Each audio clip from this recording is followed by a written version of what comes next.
Now as you can see, I tear down all the radiator parts and find out to see, I don't know if you can see that there's a lot of nylons inside between the radiator and the AVAC system, I think. And also, as you can see, there's a lot of rust. I don't know if it's rust or, but it looks dirty.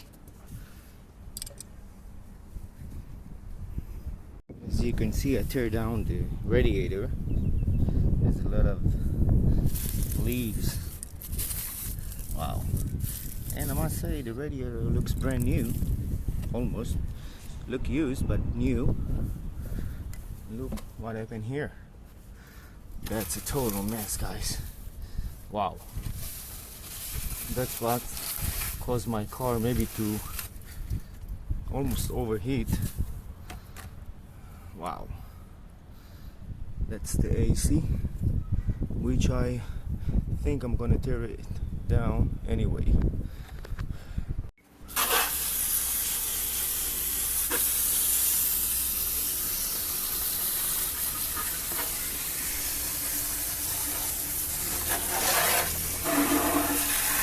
How many debris inside.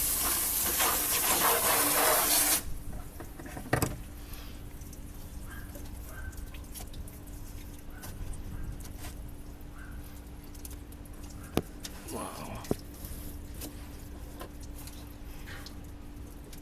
Sorry for the shake hand.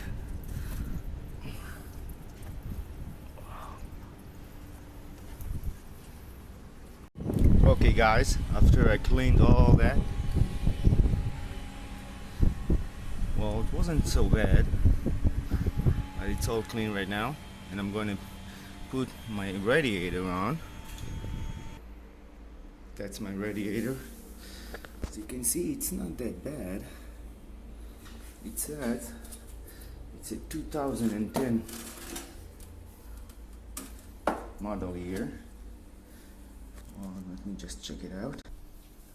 Well, I'll just take it down. As you can see, I think it's 2000 model year on April. So it's 20 years anyway. But it still looks good. Although my car did only 70k on it, original, and it looks good. Okay, let's see. There it is. Let's see it again. That's my tools. Looks good.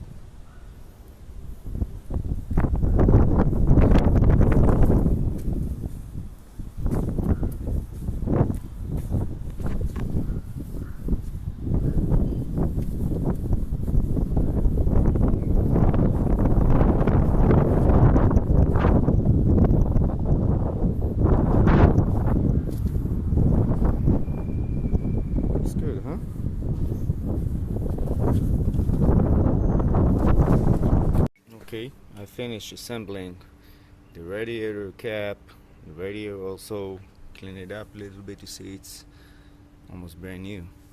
Now I'm going to use the coolant, which is almost 14 quarts.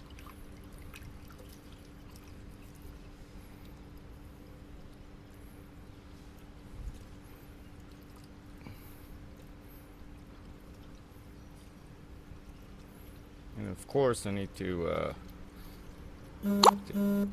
leak the air that's stuck inside the system, which is going to be later on. As you can see, the car is working fine. The fan starts on the right temp.